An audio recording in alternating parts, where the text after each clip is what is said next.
you very much for the opportunity to present to you today. I'm a first-generation Australian-born Chinese.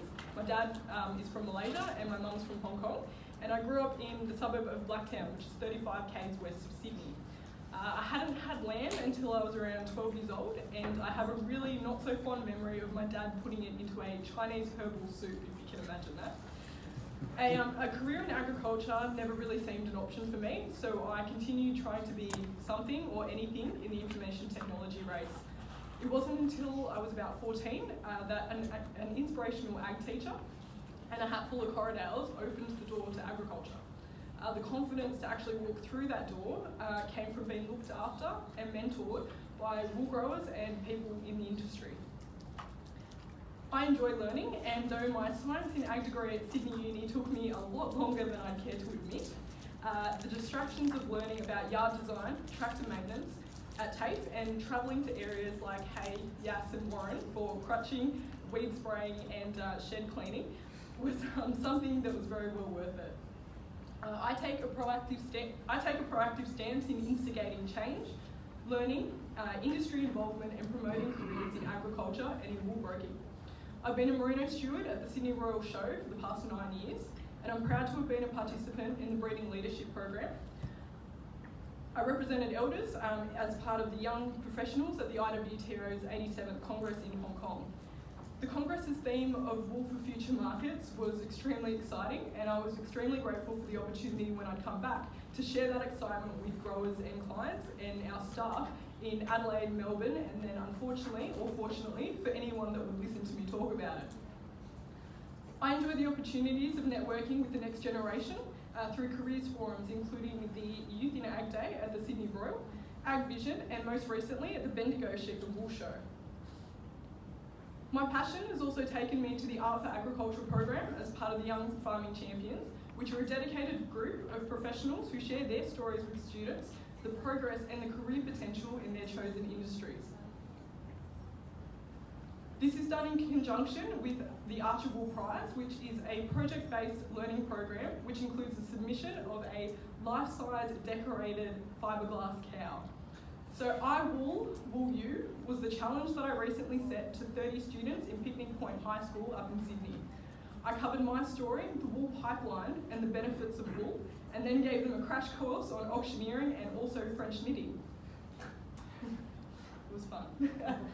So this is my second home. It also happens to be the show floor to Australia's largest wool selling centre.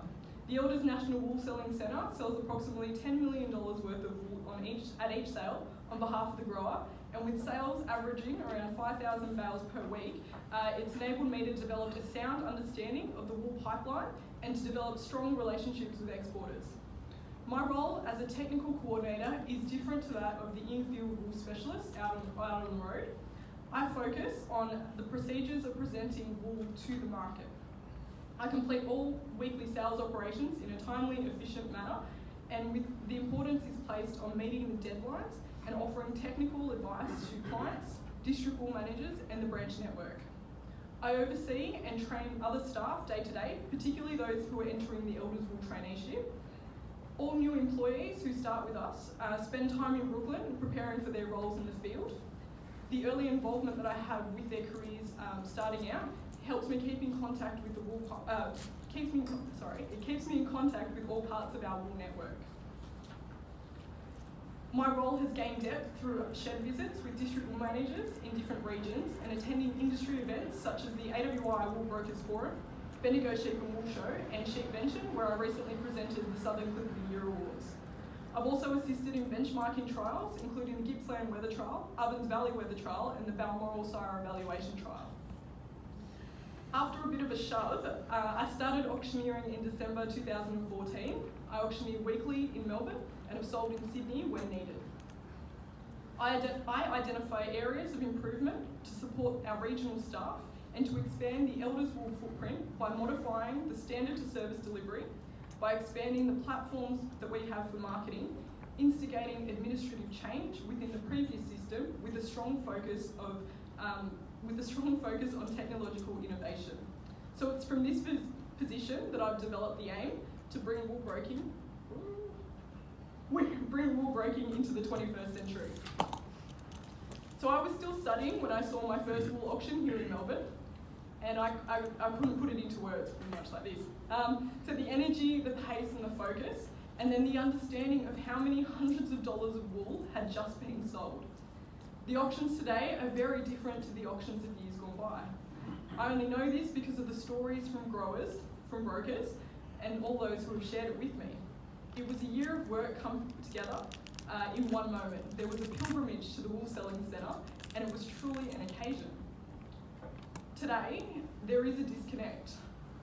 Due to centralisation, many growers from South Australia, Queensland and Tasmania no longer attend sales. Some of them have never seen their wool being sold. The world is changing and connectivity is expected. Bring in the technology of live stream, which is video in real time, and in Australian First, I've instituted continuous regular video available in real time. Growers of the Elders Melbourne catalogue can see what happens when their wool is auctioned in real time. The live stream first started via the social media platform Facebook, with charity auctions to be able to capture and share the generosity of the wool trade, of growers and exporters alike. I hit the button to broadcast, and in January 2017, Gippsland growers raised $13,000 in 6.5 minutes for charity to an audience, live and later, of 3,000. I couldn't believe the scale. That was 3,000 views on something that we'd set up in the Selling Centre. But from this, the insight that I had, that's my insight, the little black one, was that our growers were missing out on the final step, the point where the ownership changes, which is the fall of the hammer. So in January 2018, when Gippsland growers raised another $13,000 for charity, the live stream continued. And I was more nervous hitting that go live broadcast button than I'd ever been going into auctioneering. So the footage finished with 1,900 views. Looking into the numbers, I rate our average sale attendees at 15, coming down into Melbourne. Live stream views as of June averaged 260, with our highest clocking in at 448. Engagement has increased by 2,886%. And this is a screen grab from the footage. The benefits to the industry are bridging the gap geographically and reconnecting growers with an important part of the selling process. The opportunity to reinforce the transparency in the market. The live feed is what you see is what you get. I'm proud to be part of the Elders Wool Sale team. It's a culmination of weeks worth of work getting growers to that final point. Sale day for us is game day. This leads to the ability to maintain trust.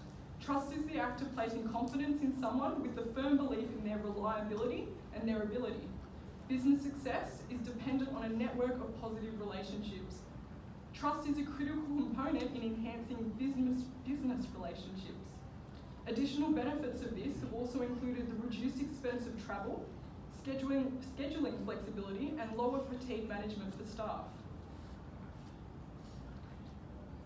Doug Pemberton is from Nicholson, which is 4 hours away or 300 kilometres away from Brooklyn. He watched his wool sold online and he found it quite exciting. Tasmanians have got the Bass Strait to contend with, but Sam Burberry watched his wool sell from his home in Oatlands and was very happy with the result. But one of my favourites comes from Kangaroo Island in South Australia. They've got a piece of water called the Backstairs Passage between them and the mainland, and then another 900 kilometres to the wool selling centre. Simon and Matt Kelly, 4th and 5th generation wool growers, watched the live stream from the Elders Kingscote branch, and it was the first time they had seen their wool sold at auction. The live stream video is publicly available, and at this point features the Elders Melbourne fleece catalogue. I've been able to use the footage for educational and promotional purposes. You might not realise, but there was more footage from the London auctions in the 1940s than there have been of wool auctions today. I intend to promote and expand this further by analysing the engagement to expand the reach and to work on the feedback I've received. This isn't a new technology, it's just a new use for it. Podcasts also fall into the not new category, but my development of the internal podcast has. Reception black spots, time differences, and day-to-day schedules have been stopping our field staff from being able to dial in for our internal lookup.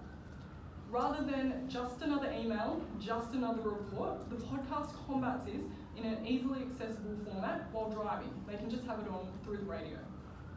It covers our technical staff overviews, forward pricing movements, and overseas sentiments. This means our district wool managers are up to date and can offer timely information which benefits our growers as well as our business.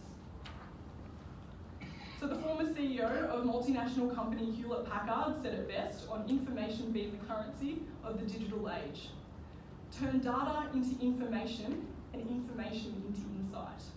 With this in mind, proficient IT skills have enabled me to be responsible for the implementation and support of the ICS system used to value the Elders Wool weekly wool offering across 3 centres.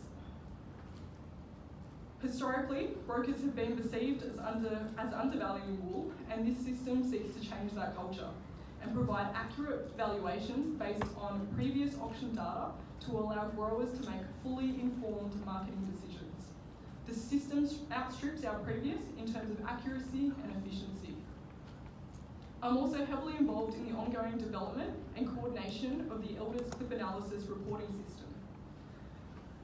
This system reconfigures basic auction data into information that breaks down clip performance. It allows benchmarking against available regional data, and assessments against current market and future available pricing.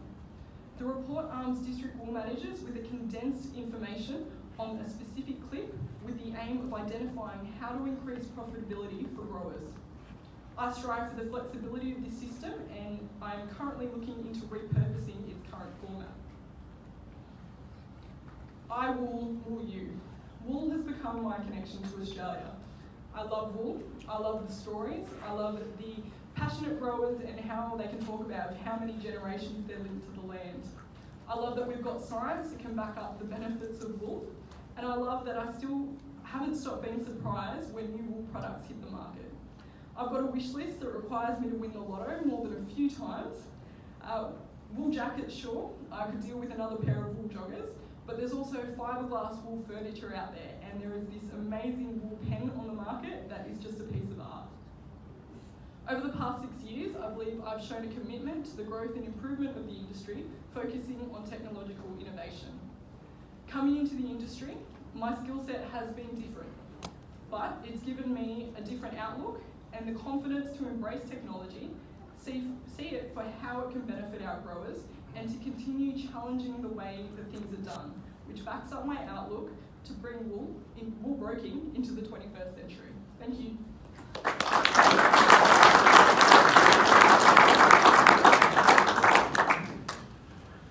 Well done, Sam. Thanks for that.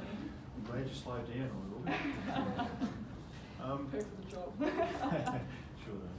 Just a general question about wool broking and the various aspects of it. You know, it's a multifaceted job. What do you consider to be the most important aspect of the wool broking job, as you see it? The most important aspect of the wool broking job, I think, is client satisfaction. That we work through processes to get their wool to that final point. It's sometimes now it's 6 months worth of wool. A lot of the times it's been 1 year. So all of that is over by the time it leaves their property and comes to us. It's all over for them quite quickly, and being able to reconnect them with different processes on that, and for them to come out the end of it realising the value adding that we've done for them, how we have been on the forefront of getting it out to different markets. I think that's probably the most important aspect. Thanks. Sure, thanks. Sam, do you deal directly with clients as well? I do. So I am based in Melbourne, so I spend 5 days a week in Melbourne, but as I am a connection to a lot of growers, so I've got a couple in Queensland that call me up. I have my names on species when they come through. As much as I'm not a field representative, I do have clients that will deal with me directly in Melbourne when their wool comes in. So from the point the wool hits the store, I can follow it through to basically selling it on the day. And when I can't be out in the field, we've got a great network. So I've got a client out in Clare, and I will send our district wool manager out there, but also have the conversations with them about the market, what things are doing, and overseas sentiments as well. Yep. So you've got so many ideas about how Wool's transactions and how to innovate that space. Do you have ideas about how to innovate that relationship directly with the client? Yeah, so at the moment I'm also studying a marketing certificate to learn a bit more about how different industries do that as well. There's some great ideas out there. I think we need to be able to reconnect with our current clients. They're going through tough times at the moment. We need to be able to realise what they expect from us and then move forward from that. So going back to realising what our current clients want and then being able to move that forward to better find out what our future clients will be after. Sorry, this is my long question, isn't it? And do you feel comfortable selling through multiple platforms or even innovating multiple platforms, not just the physical options? So there's obviously a few ways you can sell wool. Do you feel comfortable that you've got the knowledge for different ways of trading wool? Yeah, I think I'm quite lucky being based in Melbourne with a great office down there and the amount of support I receive. So being based in Brooklyn with a bit more of an IT background, so I do a lot of the back end for Wool Trade when Auctions Plus was doing a bit more frequent sales on that platform. Also on the forward marketing system, I've done some of the back end of that and moved forward to actually transacting, getting prices for growers and moving that forward. And whatever new comes to the forefront, I'm quite prepared. If our clients want to use it, I'll be ready to take it on and see what I can do to make it work for us. Sam, you spoke a lot about innovation and how you can, that's an area you feel is your strength. What, from the broking side more generally, what do you see as the major opportunities and challenges that face the broking industry over the next 5 to 10 years, and how do you think you can help and these can be addressed?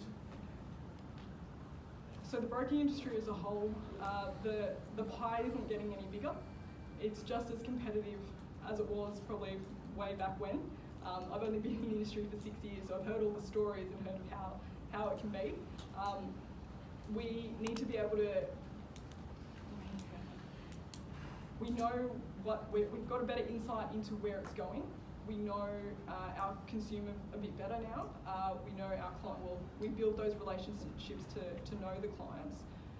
Going forward, there are a couple of problems. Be frank.